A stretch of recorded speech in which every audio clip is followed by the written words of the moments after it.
2026 월드컵 예선 전 경기는 쿠팡 플레이와 함께. 네, 안녕하세요. K리그를 집중적으로 그리고 전술적으로 탐구해보는 시간 크브입니다. 오늘 영상에서는 약간은 경기 리뷰 형태로 영상을 진행을 해보려고 하는데요. 이번 영상에서는 지난 주말 있었던 광주와 울산의 경기에 대해서 얘기를 좀 해보려고 합니다. 광주와 울산 그리고 울산과 광주 이 두 팀은 최근 들어서 연속해서 계속해서 경기를 펼치고 있죠. 지난 주말 있었던 리그 경기에서 울산이 다시 한번 광주로 원정을 갔고 FA컵 1차전과 마찬가지로 이번 경기에서도 원정에서 1대 0으로 울산이 승리를 거둘 수가 있었습니다. 하지만 경기 내적으로 보았을 때 경기에 패배했다는 그 결과와는 관계없이 광주는 여전히 자신들이 잘하는 것 그리고 자신들이 하려고 하는 것이 무엇인지를 굉장히 잘 보여줬는데요. 오늘 영상에서는 그 경기에서 광주가 어떤 것을 하려고 했으며 그리고 결국에는 경기에서 지기는 했지만 그래도 광주에 대해서 긍정적인 평가를 할 수 있는 이유가 무엇인지에 대해서 얘기를 해보도록 하겠습니다. 일단 이날 경기를 보게 되면은 울산의 경우에는 1선과 2선이 전반적으로 전진해서 압박하려는 모습을 좀 자주 보여줬습니다. 광주의 골대와 가까운 쪽에서 압박을 할 경우에는 지금 보실 수 있는 것처럼 4-1-4-1에서 4와 1이 전반적으로 다 앞으로 전진해서 압박하는 모습을 보여줬는데요. 그러다 보니까 지금 보시는 것처럼 압박을 하는 선수의 숫자 자체는 6명이 되는 경우가 많았습니다. 전체적으로 이 6명의 압박에 대해서 광주의 경우에는 지금 보시는 것처럼 총 8명에 가까운 선수가 대응을 하면서 골키퍼가 연계된 상황에서는 계속해서 8대6으로 수적 우위를 가져가는 모습을 보여줬습니다. 눈여겨봐야 될 부분은 미드필더에서의 압박입니다. 지금 21분 17초 기준으로 보시게 되면은 미드필더가 광주 입장에서는 전부 다 맨마크가 되어 있는 것을 볼 수가 있습니다. 반면에 광주는 이렇게 본인들의 미드필더가 맨마크를 당했기 때문에 이를 역이용하는 모습을 보여줬습니다. 지역 방어에 비해서 맨마크가 가지고 있는 약점의 경우에는 말 그대로 사람을 따라가는 것이기 때문에 그 사람을 계속해서 따라가다 보면은 결국에는 진영 자체가 무너지게 되고 특정 공간을 내줄 수밖에 없게 되거든요. 지금 같은 경우는 마테우스가 어쨌든 간 이호균 선수인 것으로 보이는데 이쪽을 따라갔다 보니까 중앙 공간 자체가 추가적으로 발생한 것을 볼 수가 있습니다. 그리고 이에 대해서 최경록 선수가 본인의 마크 대상인 보야니치가 공에 고정된 것을 이용해서 보야니치의 등 뒤로 이동할 준비를 하고 있는데요. 결국에는 보야니치가 지속적으로 자신의 등 뒤를 의식하긴 하지만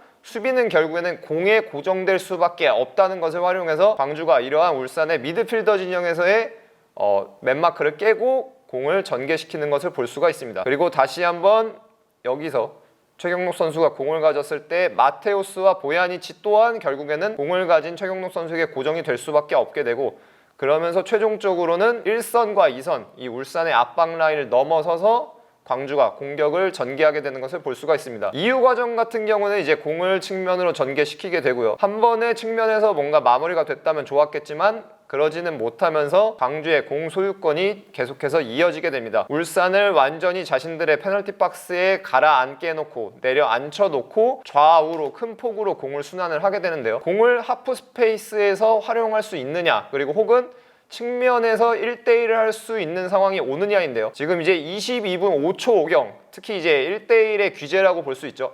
아사니 선수가 공을 가지게 된 현재 상황을 보게 되면은 광주가 원하는 상황이 왔다는 것을 우리가 인지할 수가 있습니다. 우리가 보통 얘기하는 이 하프 스페이스로 잘라서 봤을 때 공이 있는 오른쪽 사이드까지 잘라서 봤을 경우에는 울산의 경우 광주에 대해서 지금 4대4 상황으로 대치를 하는 것을 볼 수가 있습니다. 즉 공격, 광주의 공격에 대해서 울산이 모두 1대1대1대1 즉 4대4 상황을 만들어 놓고 대응을 하고 있기 때문에 쉽게 얘기하자면은 도움 수비가 어렵다는 건데요. 반면에 아사니의 경우에는 도움 수비가 오지 않았을 때 이렇게 1대1을 할 수 있는 상황만 만들어줘도 지금 보시는 것처럼 1대1의 상황을 해결한 이후 곧바로 골대를 공략할 수 있는 플레이를 가져갈 수가 있습니다. 즉 후방에서부터 의도를 가지고 공격을 진행했고 맨마크를 깬 끝에 상대 진영으로 넘어와서 상대가 맨마크 할 수 있는 상황을 만들어서 1대1을 가져갔다 이렇게 볼 수가 있겠습니다. 지금 이어지는 상황도 마찬가지입니다. 보시면은 울산의 경우에는 화면에 6명이 전부 전진을 해서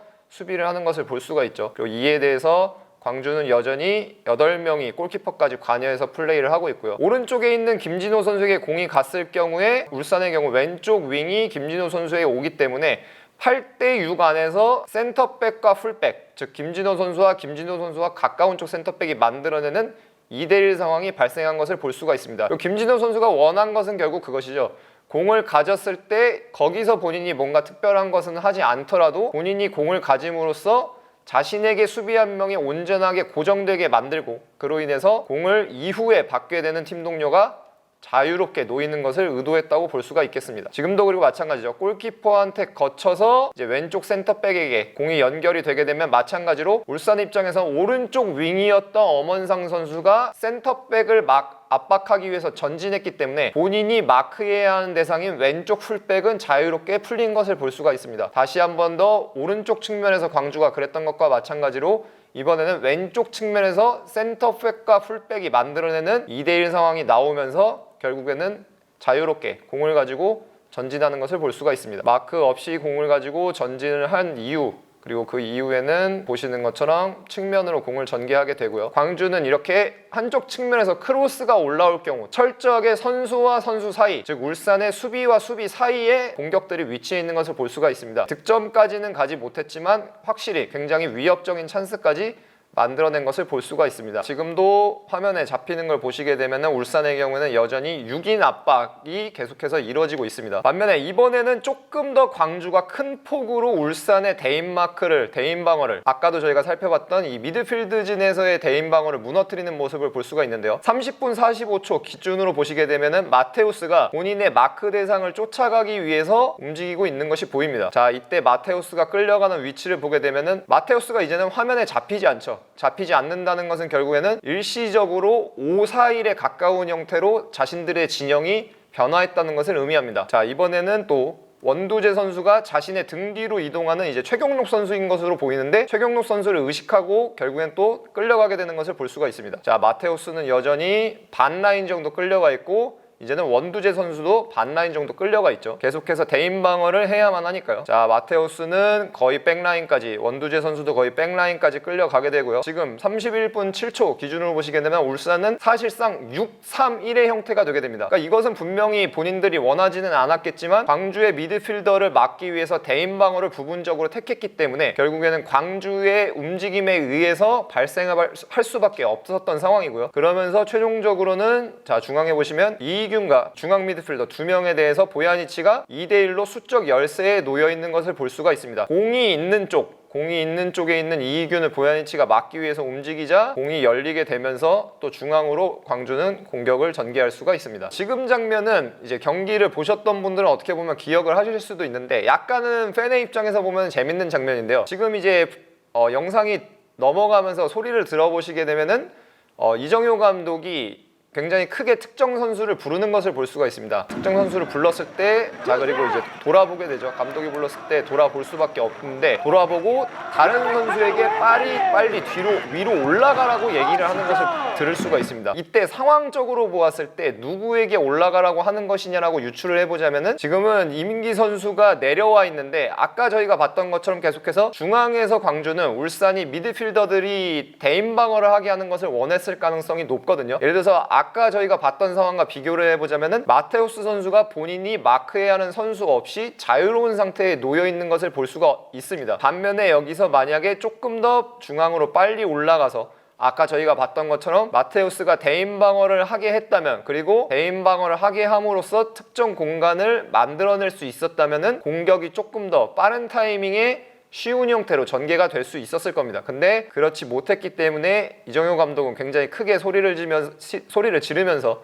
선수에게 좀 의사소통을 시도를 했고요. 반면에 그 이후 상황에서도 결국에는 광주는 유의미한 공격 찬스를 만들어내게 됩니다. 최경록 선수가 공을 잡았을 때 수비를 벗겨내게 되고, 지금 보시는 것처럼 패스가 들어가기 직전 상황을 보시게 되면은 결국에는 이것이 이제 하프 스페이스에서 공을 가졌을 때의 의미라고 볼 수가 있는데요. 쉽게 얘기해서 지금 하프 스페이스 채널에서 공을 가지게 되면 한 명 이상의 수비를 자신에게 공을 가진 선수가 고정할 수가 있게 되고, 그렇게 되면은 이후에 공을 받는 선수, 특히 지금 보시는 것처럼 수비의 인터벌, 이 인터벌에서 빠져나가는 선수는 자유로운 상태로 공을 이어받아서 뭐 피니싱, 크로스가 됐든 혹은 슈팅이 됐든 그 다음 플레이까지를 가져갈 수가 있게 됩니다. 반면에 광주는 여기서도 아쉽게도 찬스를 득점까지는 이어가지 못한 것을 확인할 수가 있죠. 후반전으로 넘어왔는데요. 후반전에서도 비슷한 상황은 이어집니다. 울산이 전반적으로 블록을 구성하고 있는 것이 아니고 우리가 흔히 얘기하는 앞으로 달려드는 수비를 행하면서 계속해서 압박을 시도하고 있고요. 후반전에 교체로 들어온 루빅손 선수가 김진호 선수를 압박을 하고 있습니다. 윙이 풀백을 막는 것이기 때문에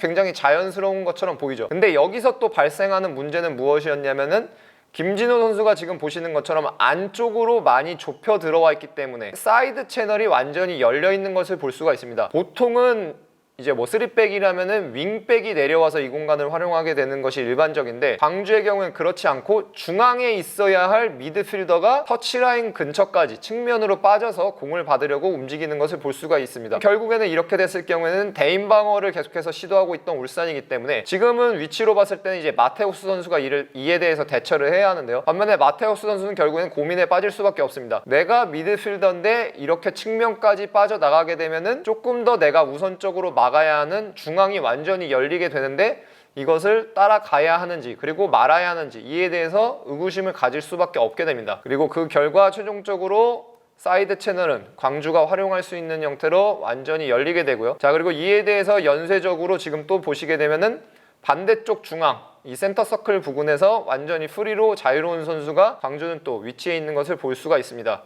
그리고 이는 결국에는 울산의 풀백 입장에서 보았을 경우에는 터치라인에 있는 가브리엘과 그리고 중앙에 있는 이희균 선수 두 명을 다 의식했기 때문인데요. 작은 국면으로 보았을 때는 울산의 풀백이 2대1 혹은 1대2로 수적 열세에 걸렸기 때문에 중앙의 공간을 내줄 수밖에 없었다. 이렇게 볼 수가 있겠습니다. 그 결과 이규는 공을 이어받게 되고 전진을 해서 가브리엘에게까지 공이 연결이 되는데요. 자, 그리고 여기서 가브리엘 또다시 한번 마찬가지로 하프 스페이스에 공을 가지고 이동을 함으로써 또 다음 플레이를 이어가게 됩니다. 지금 같은 경우는 아까 저희가 봤던 장면과는 약간은 차이가 있는데 애초에 하프 스페이스에서 공을 받는 경우가 아니고 사이드 채널에서 공을 받아서 하프 스페이스 채널로 이동하는 혹은 진입하는 경우라 볼 수가 있습니다.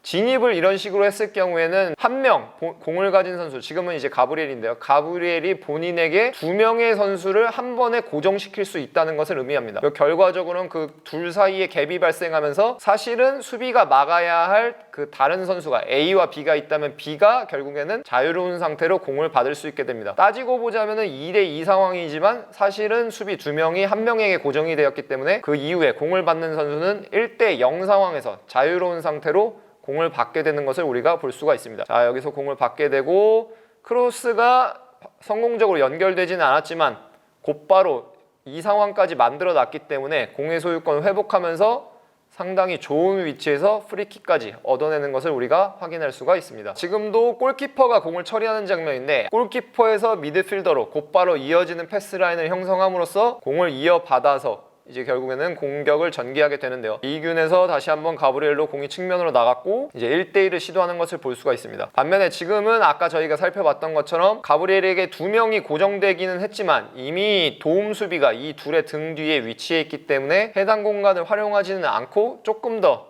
느린 템포로 조금 더 긴 호흡을 가져가면서 반대쪽 측면으로 공격을 전개시키게 되는데요. 반대쪽 측면에서 공격을 전개시키게 되고 김진호 선수가 공을 가졌을 때 자신의 마크인 루빅손을 끌어들인 이후에 김진호 선수가 다시 한번 또 저희가 봤던 것처럼 하프 스페이스에서의 이 대각선 유의미한 공격을 전개를 하게 됩니다. 지금도 보시게 되면은 결국에는 한 명 이상의 수비가 자신에게 고정이 되게끔 만들었고 그러면서 라인과 라인 사이에 위치한 선수, 특히 지금도 마찬가지죠. 공을 받게 되는 선수를 보게 되면은 결국에는 수비의 인터벌 사이에 위치해 있습니다. 지금도 센터백과 센터백 김영권 선수와 김기희 선수 사이에서 지금 공을 받게 되는 이희균 선수를 볼 수가 있는데요. 이희균 선수가 여기서 순간적으로 공을 받게 되고 그리고 그 이후에 공을 받게 되는 광주의 팀 동료 또한 인터벌에 위치해 있는 것을 볼 수가 있습니다.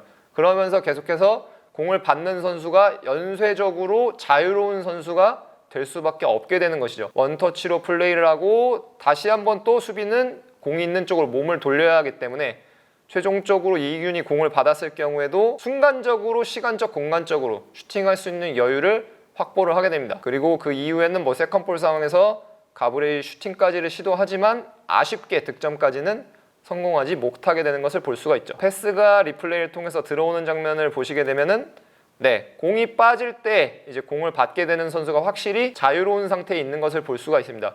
수비와 수비 사이 이 인터벌에 위치해 있기 때문에 수비는 해당 선수에 대해서 직접적인 마크를 가져갈 수가 없고 특히 하프 스페이스에서 이렇게 대각선으로 공격을 전개했을 경우에는 이런 부분이 계속해서 부각될 수밖에 없습니다. 이렇게 광주와 울산의 경기를 조금 살펴봤는데요. 경기 결과는 말씀드렸던 것처럼 울산이 1대 0으로 원정에서 승리를 했지만 홈팀인 광주가 충분히 좋은 경기를 펼쳤다는 것을 우리가 확인해 볼 수가 있었습니다. 광주의 경우에는 뭐 우리가 흔히 얘기하는 전력, 체급 이런 것으로 봤을 때는 확실히 울산에 비해서는 조금 더 하위에 있는 그런 상황이라고 볼 수가 있는데요. 반면에 실질적으로 본인들이 팀으로서 기능하는 면에서는 절대 뒤처지지 않는다는 것을 보여줬고 충분히 유의미한 찬스들을 본인이 의도하는 상황들을 통해서 만들었다는 것을 확인할 수가 있었습니다. 오늘 크뷰 영상은 여기까지고요. 다음 영상에서도 계속해서 전술적으로 깊이 있는 영상을 가지고 여러분들을 찾아오도록 하겠습니다. 감사합니다.